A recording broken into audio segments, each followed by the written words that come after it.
Hello friends, আমার একটি নতুন ব্লগে সবাইকে স্বাগত জানাই। আজ শনিবার মানেই আমাদের বাড়িতে বাজার করার দিন। এই শনিবার সকালে উঠে আমার হাজবেন্ড আর আমার শ্বশুরমশাই দুজনে মিলে প্রতি সপ্তাহে একসাথে বাজারে যায়। আর বাবা ছেলের এই একসাথে বাজারে যাওয়ার দৃশ্য এখনকার সময় কিন্তু একেবারেই বিরল। বাজারে গিয়ে সারা সপ্তাহের প্রয়োজনীয় শাক সবজি মাছ মাংস ফল সবই নিয়ে আসে, যেন মনে হয় পুরো বাজারটাই বাড়িতে উঠিয়ে এনেছে।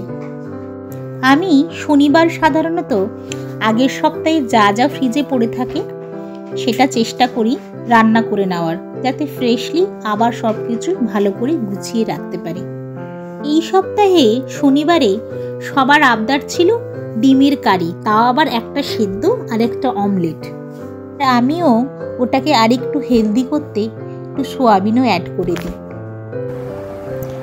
আজকের লাঞ্চের মেনুতে ছিল সালাড, কাঁকরোল ভাজা, মাছের ডিমের বড়া ভাজা, আর একটু ওই কাঁচকলা আলু ভাজা, ধনেপাতা আর টমেটো দিয়ে মুসুরির ডাল, সোয়াবিন আলু দিয়ে ডিমের কারি, আর সঙ্গে আমড়ার চাটনি। আর এই শনি রবিবারটাই মনে হয় দুপুরে আমরা একসাথে লাঞ্চ করার সুযোগ পাই, আর সবাইকে নিজে হাতে গুছিয়ে বেড়ে দিতে বেশ ভালো লাগে। উইকডেজগুলোতে কে যে কখন লাঞ্চ করে সত্যিই আমরা কেউ ঠিক বুঝতে পারি না, তাই আমরা সবাই অপেক্ষা করে থাকি কবে শনি রবিবার আসবে, আবার আমরা একসাথে বসে খাওয়া দাওয়া গল্প গুজব করব।